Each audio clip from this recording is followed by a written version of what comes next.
The one guy that I'm going to war for is Dylan Brooks. Yeah, I saw him on your list. I think Dylan Brooks deserves to be an all-star. He's the only difference in the team. You got to give him his flowers. And I'm going to tell you what I compare it to. What? Draymond Green. 우리 모두가 데빈 부커를 안타깝게 생각했을 겁니다. 피닉스에서 우승을 위해 만들어졌던 슈퍼팀은 이제 없죠. 듀란트도 떠났고 브래들리 빌도 떠났습니다. 피닉스에는 시즌 예상 30승 수준의 로스터만 남겨졌습니다. 그리고 사람들은 모두 같은 이야기를 하고 있죠. 부커는 전망이 없는 팀에서 전성기를 낭비하고 있다. 그런데 이번 시즌 피닉스 선즈는 어디쯤 위치해 있는지 아시나요? 수비력에서 리그 전체 탑5 내에 들고 있고 시즌 48승 페이스를 기록 중이죠. 그리고 딜런 브룩스는 이런 기대 이상의 성적의 발판이 되고 있습니다. 리그에서 칭찬보다 벌금을 더 많이 받았던 30살의 윙 플레이어 딜런 브룩스. 피닉스는 팬들에게 딜런 더 빌런 티셔츠를 나눠줬고 그날 밤 브룩스는 동부 1위 디트로이트를 상대로 커리어 하이 40점을 넣었습니다. 이 경기에 데빈 부커는 아예 결장했는데도 피닉스는 승리를 가져왔죠. 자, 이제 누가 피닉스 선즈의 돌풍을 이끌고 있는지 감이 오시나요? 다 알다시피 이번 여름 피닉스는 슈퍼팀 시대를 정리했습니다. 케빈 듀란트와 브래들리 빌을 내보내고 딜런 브룩스와 제일런 그린을 데려왔죠. 팬들의 반응은 뻔했습니다. 플레이인만 가도 다행인 시즌이다. 선수 명단만 확인해보았을 때 사실 납득이 되는 결론이었죠.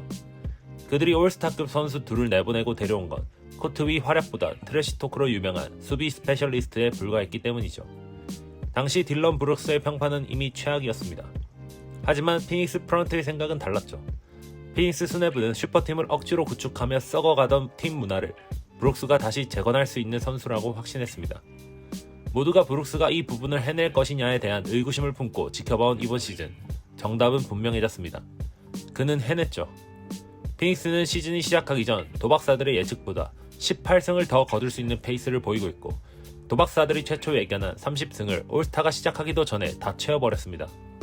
딜런 브룩스는 리그 전체에서 팬들이 가장 싫어하는 선수 중 하나였고 더티하다, 팀 분위기를 망친다, 무모하다는 단어와 어울리던 선수였는데 어떻게 이번 시즌 갑자기 팀을 이끌어가는 구심점 같은 선수가 될 수 있었을까요? 피닉스 선즈로 이적한 뒤 브룩스는 코비 브라이언트 영상을 미치도록 보기 시작했습니다. 사이클로 웜업하고 드리블 풀업, 포스트 푸더크, 그리고 상체를 활용하여 공간을 만드는 방법, 수비의 밸런스를 무너뜨리는 범핑, 미드레인지를 공략하는 푸더크 등 코비의 영상을 면밀히 분석하면서 트레이닝하기 시작했죠. 갑자기 이런 트레이닝을 가져가게 된 이유는 무엇이었을까요?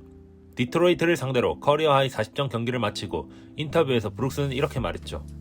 골든 스테이트와 시리즈 이후 더 득점에 기여하는 선수가 되고 싶어졌다. 그래서 여름 내내 그 부분을 준비했고 새롭게 트레이드된 팀에서 더 많은 기회를 얻고 있다. 이 부분에 대한 결과는 결코 부정할 수 없습니다. 이번 시즌 딜런 브룩스는 평균 21점을 기록하며 득점 부분 커리어 하이 시즌을 기록 중입니다. 이전 최고 평득 시즌은 멤피스 시절 18.4점이었고 이번 시즌을 제외하면 그의 커리어 평균 득점은 14.7점에 불과합니다. 이번 시즌을 비교해보면 경기당 거의 7점씩 더 놓고 있는 셈이죠. 야투시도 역시나 비례하여 커리어 최다인 경기당 17.1개를 시도 중이며 자유투시도 역시 늘었고 자유투 성공률도 86%로 커리어 하이 시즌을 기록 중입니다. 대부분의 공격 지표에서 더 발전한 모습을 보여주고 있습니다. 좀 더 세부 기록을 살펴본다면 그 중에서도 그리고 가장 눈에 띄는 스탯이 하나 있는데요. 바로 샷클락 4초 이하, 수비가 완전히 세팅된 상황에서 딜런 브룩스의 2점 성공률은 무려 70%에 달한다는 사실입니다. 이는 NBA 전체 2위에 해당하는 미친 수준이죠. 브룩스보다 위에는 괴인, 야니스 아네토쿤포 뿐입니다. 이런 기록은 절대 운이 아닙니다. 대부분의 선수들이 이 시점을 넘어서지 못하고 정체되지만 이건 그가 30살에 코비를 열심히 따라하여 만들어낸 결과이고 그 덕분에 딜런 브룩스는 완전히 한 단계 올라선 선수가 되었습니다. 브룩스 개인적으로 공격에서 커리어 하이 수준의 기록을 보이며 성장했지만 만약에 그게 전부였다면 피닉스는 이 정도까지 해내진 못했을 겁니다. 피닉스가 보여주는 진짜 변화는 브룩스의 원래 주특기인 수비에 있기 때문이죠. 지난 8월 피닉스의 구단주는 터프함과 근성을 약속했습니다. NBA에서 흔히 나오는 말이고 대부분의 팀이 지향하는 분위기죠. 그러나 실제로 이걸 만들어내는 팀은 거의 없습니다. 그러나 피닉스는 딜런 브룩스를 중심으로 이 말을 지켜내고 있죠. 프리시즌 경기에서부터 딜런 브룩스는 테크니컬 파울을 받았습니다. 그에게 진지하지 않은 경기는 없다는 것이죠. 또 팀 훈련 도중 동료의 팔꿈치에 맞아 얼굴이 찢어져 6반을 꼬매기도 했습니다. 대부분은 짜증을 냈을 만한 상황이지만 브룩스는 다가가서 그를 격려해줬죠. 그러면서 그는 팀원들에게 이렇게 말했습니다. 연습은 이래야지. 몸으로 부딪혀야 하고 치열해야 해. 살살하는 연습은 필요 없어. 한 동료는 브룩스에 대해 이렇게 말했습니다. 그는 첫날부터 나를 계속 자극했고 덕분에 멘탈적으로 더 좋은 선수가 되었다. 그는 항상 단단한 멘탈을 가져라. 이 리그에서 가장 터프한 놈이 되라고 말한다. 이러한 브룩스의 마인드셋은 순식간에 팀 전체에 퍼져나갔죠. 그리고 숫자가 그 변화를 증명하고 있습니다. 지난 시즌 피닉스는 세트 상황에서 수비력이 32로 리그 꼴찌였습니다. 전체 평균 실점에서도 27위로 최약체 팀 중 하나였죠. 그러나 이번 시즌은 세트 상황 수비력 리그 6위, 전체 평균 실점에서도 리그 10위권으로 급반등했습니다. 부커, 그레이슨 앨런, 로이스 오닐 등 브룩스를 제외한 로스터는 거의 같습니다. 차이는 단 하나, 그가 팀에 불어넣은 책임감과 투지였죠. 딜런 브룩스는 말이 아니라 행동으로 동료들을 이끌고 있습니다. 매 경기 가장 까다로운 상대 에이스를 직접 매치업으로 가져가죠. 그리고 경기당 디플렉션 리그 4위, 루즈볼 획득 5위 등 각종 허슬 수치에서 상위권을 기록 중입니다. 하이라이트에는 잘 안 잡히지만 승리에는 반드시 필요한 기록들이죠. 저던 어트 감독의 말을 들어보면 브룩스의 영향력은 정말 대단했죠. 경기 때만 에너지를 끌어올리는 선수들을 많이 봤지만 브룩스는 매일 연습 때부터 그렇게 했다고 합니다. 그 에너지는 다른 선수들에게도 영향을 주고 평소라면 연습에서 그렇게까지 안 할 선수들까지 불타오른다고 하죠. 몇 주 전 타임아웃 상황에서 이런 예시를 정확하게 보여준 장면이 있었는데요. 카메라에 잡힌 브룩스는 오트 감독에게 소리 지르고 있었죠. 전혀 존중이 없는 감독에게 그냥 고함을 치는 장면이었습니다. 대부분의 구단이라면 그런 반응을 문제 삼았을 테지만 피닉스는 그러지 않았습니다. 당시 브룩스는 감독에게 몇 번이나 연속적으로 전술이 잘못되었다 하고 소리쳤고 오트 감독은 당시 그의 말이 맞았다고 답했죠. 그게 브룩스 스타일의 책임감이었습니다.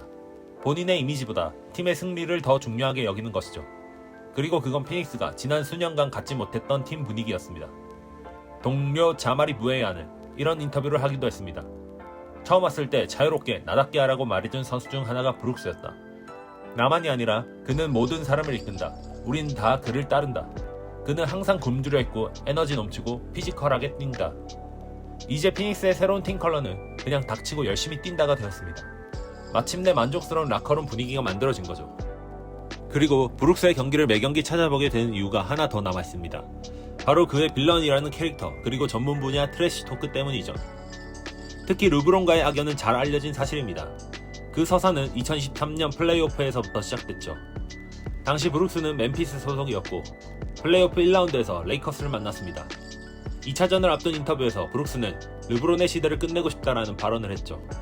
그리고 거기서 멈추지 않고 계속된 인터뷰에서는 걱정하지 않는다. 그는 늙었다. 난 곰을 건드려보는 스타일이다. 그 누구도 나에게 40점을 넣기 전까진 존중하지 않는다라며 불을 질렀죠. 결론적으로 레이커스가 4대2로 시리즈를 가져갔고 르브론은 효율적인 야투율로 시리즈 평균 22득점을 기록했습니다. 그리고 르브론도 이 결과에 대해 가만히 있지 않고 본인 인스타 계정에 만약 내가 곰이랑 싸우는 걸 보는 사람은 곰을 도와줘라 라며 응수했죠. 대부분의 선수였다면 여기서 그냥 한 수 접었을 겁니다. 하지만 브룩스는 그럴 선수가 아니었죠. 이번 시즌 12월 피닉스는 레이커스를 상대로 경기 막판 역전 기회를 잡았고 20점 차를 뒤집는 딜런 브룩스의 마지막 3점 슛이 12.2초를 남기고 적중했죠. 하지만 그 과정에서 엔드원이 불리지 않은 것에 흥분한 브룩스는 그대로 르브론에게 다가가 몸을 부딪혔고 브룩스는 퇴장당했습니다. 그 판정을 기점으로 결국에 르브론이 남은 시간 자유투를 통해 다시 승리를 챙겨갔습니다. 며칠 뒤 기자가 그 상황에 대해 물어봤을 때 브룩스는 그 사람은 그냥 SNS 중독자일 뿐이에요 라며 여전한 모습을 보였습니다.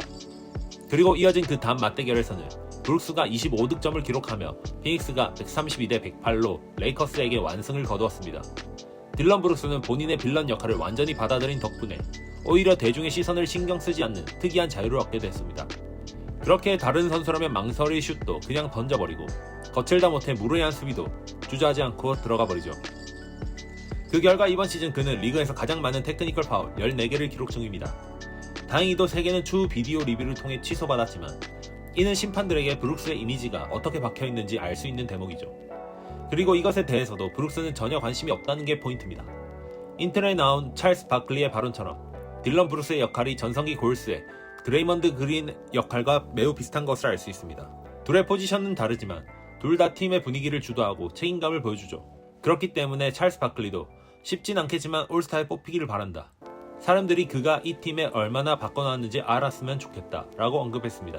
몇 차례 충돌이 있었던 르브론도 이번 시즌 맞대결 이후 훌륭한 경쟁자다. 그를 상대하는 게 즐겁다. 오늘 밤 브룩스는 진짜 잘했다. 슈팅도 좋았고 팀을 끝까지 끌고 갔다 라며 그에 대한 존중을 표현했습니다. 그리고 다시 그의 커리어 하이 경기가 있던 날로 돌아가보죠. 피닉스 선즈가 동부 1위 디트로이트를 상대하던 날, 부커는 발목 부상으로 아예 로스터에 없었고 구단은 이날을 브룩스의 날로 골랐죠. 딜런 브룩스를 겨냥한 딜런 더 빌런 티셔츠를 5,000명에게 나눠줬습니다. 브룩스는 본인에게 집중된 것에 대한 압박감 따위 전혀 보이지 않았고 오히려 즐겼습니다. 브룩스는 전반에 24점, 3쿼터가 끝낼 땐 이미 38점으로 커리어 하이를 기록했죠. 마지막 쿼터가 끝났을 때 브룩스는 40득점, 야투 22개 중 13개 성공, 3점슛 7개 중 4개, 자유투 12개 중 10개 성공, 8리바운드 4어시스트라는 기록을 남겼습니다. 결과 역시 선즈의 114대 96 승리. 경기 후 인터뷰에서 티셔츠에 대해 묻자 브룩스는 좋다, 팬들에게 줄 수 있는 거라면 다 좋다 하고 기뻐했죠. 선즈 감독은 저 모습 자체가 그의 진짜 모습이다. 저런 모습이 그가 팀에 기여하는 엄청난 부분이다며 칭찬했습니다. 완벽히 피닉스에 뿌리를 내린 브룩스는 어느새 동료들에게 역할을 넘기고 있습니다. 동료 콜린 길레스피를 빌런 후계자라고 놀리며 다음 빌런 데이는 너의 날이라고 농담하기도 했죠. 데이터와 이름값만 봤을 때 피닉스 선즈는 이번 시즌 망했어야 합니다. 바닥을 찍거나 고작 그야 플레이-인이나 노리는 팀으로 분류됐죠. 하지만 현 시점 피닉스 선즈는 리그 정상급 수비력을 바탕으로 플레이오프 진출이 가능한 팀입니다. 이 모든 건 대부분의 전문가가 빌런이자 말 많고 테크니컬 파울 많이 받는 선수라고 여긴 한 명의 베테랑 선수에게 베팅한 피닉스 구단이 챙긴 보상입니다. 피닉스 선즈는 더 이상 스타를 쫓아가지 않고 미움받을 각오로 리그 최고의 빌런을 데려와 팀을 완벽히 바꿔놨습니다. 피닉스는 이번 시즌 플레이오프에서 진짜 한 방을 보여줄 수 있을까요? 여러분들의 생각은 어떤지 다양한 의견 댓글로 남겨주시기 바랍니다. 좋아요, 구독 부탁드리고 다음 영상으로 돌아오겠습니다. 감사합니다.